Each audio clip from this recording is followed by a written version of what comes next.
How is it? Oh my god. Hard? Oh my god. Oh So my god. so hot. Oh my god. Oh my god, I thought I was gonna die. It looked like you were gonna die. I might still die. Oh my god.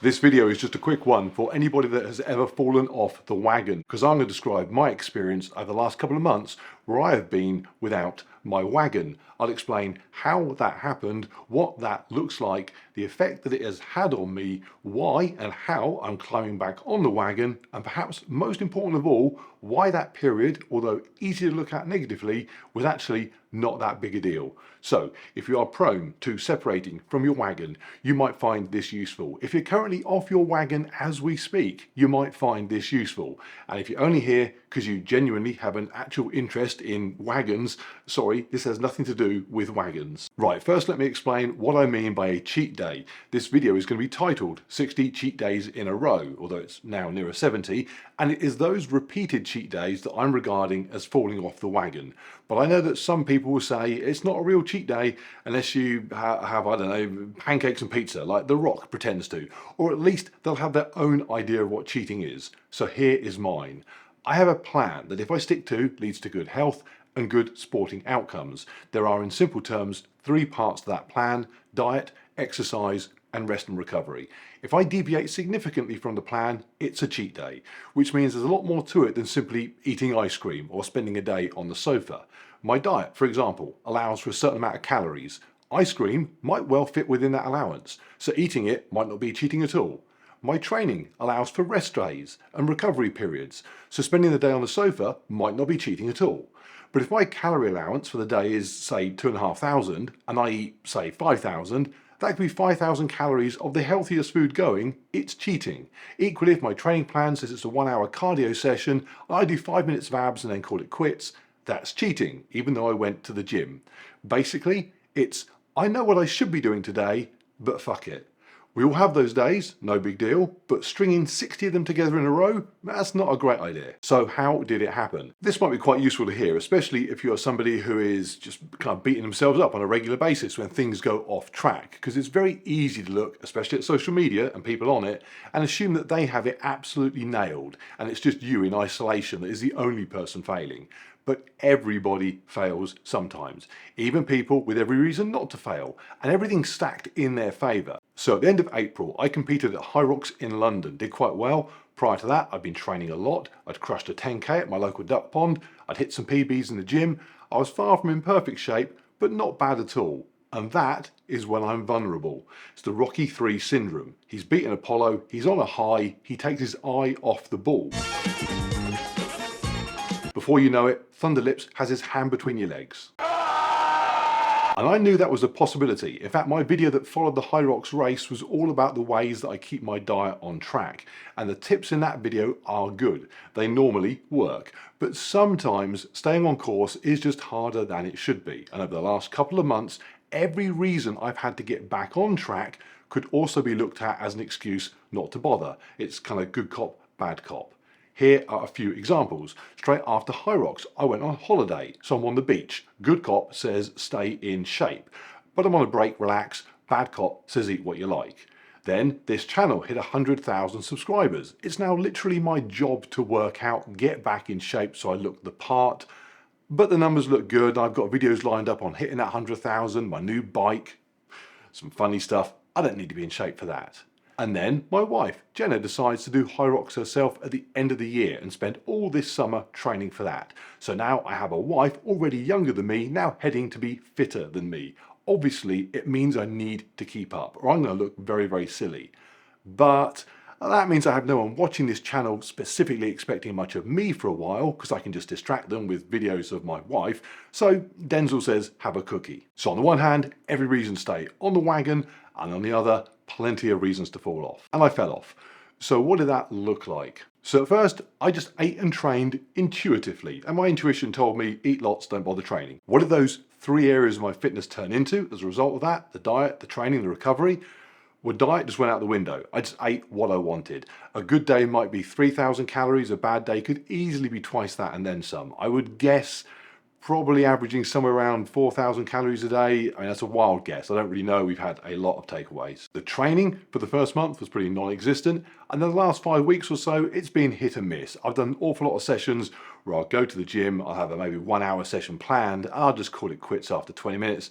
I just wander around taking pictures of Jen for her Instagram. I'm just not feeling it. Probably because of the diet and the poor rest and recovery. Because that third part, the rest and recovery, is probably the worst affected. I don't think I've been to bed before midnight since before Hyrox. I'm up late, I'm on my phone, I'm working at my desk, just reduce sleep hours, getting up feeling rubbish. There's no better way to have a bad day than start the day feeling bad. Now, some people might think that all I need to do is just pull myself together and think today is the day and just get back at it. But I'm 48, I know how I work. I know that just telling myself today I'll be motivated does not mean I'll be motivated. The human brain is more complex than that, or at least mine is. If you think it should be easy, then you might be blessed with a less complicated brain. I've spoken before about binge eating and letting it pass. Don't try and fight the inevitable. I haven't been binging, at least not the whole 60 days, but the concept of getting back on the wagon when it's the right time and not too soon still applies, or at least it does for me. So what effect does eating like shit, not training right, and scrolling through TikTok till 2 AM every day have on me? I get fat, slow, and sloppy.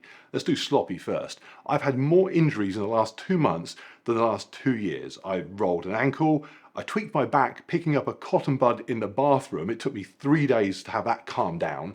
And the worst one, I was doing dumbbell thrusters, which is a sort of press up into a squat and then you do an overhead dumbbell press. Anyway, I clipped my knee on the way down with a dumbbell about 3 weeks ago and my knee still hurts now. And all of these are because I'm working out. In fact, I'm just walking around sleepy, stuffed with food and unfocused. Fat. Stating the obvious, eating surplus calories and not training very much results in storing body fat.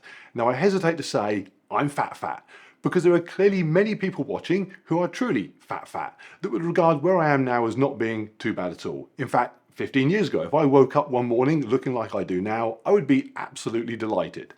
But as you will have already seen in the thumbnail for this video, which is going to come from some footage I'm going to go and shoot in a minute, I am fatter than I have been. I'm currently around 105 kilos, which is 5 kilograms above my, whoa, watch how heavy you're getting limit.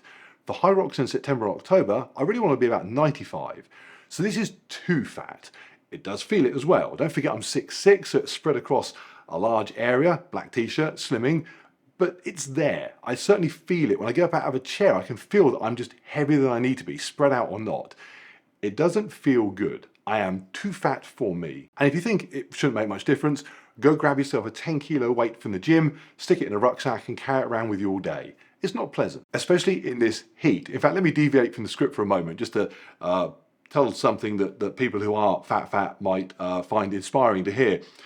When I was fat, really fat, one of the things every summer I would just cook. I just assumed it was normal that come about June, I would just explode with sweat and not stop till November.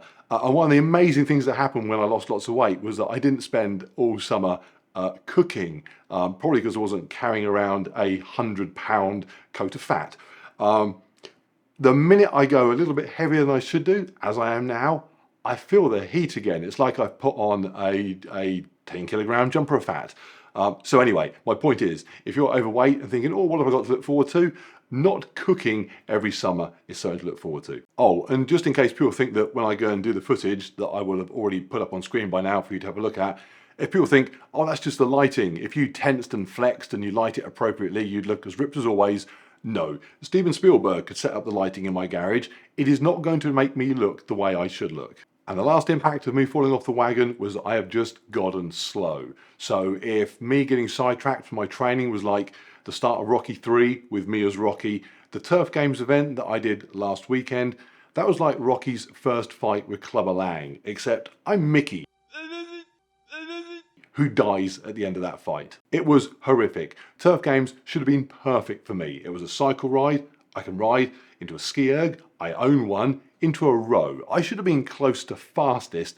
I didn't even get above average at that event. It was absolutely horrible from start to finish. I felt unprepared, untrained, and it was just nasty. I had Jen there filming, and I'll have the footage up no doubt already, but the entire time I was doing it, I was just thinking, I hope the camera doesn't work. This just looks disgusting. So why am I now able to get back on track?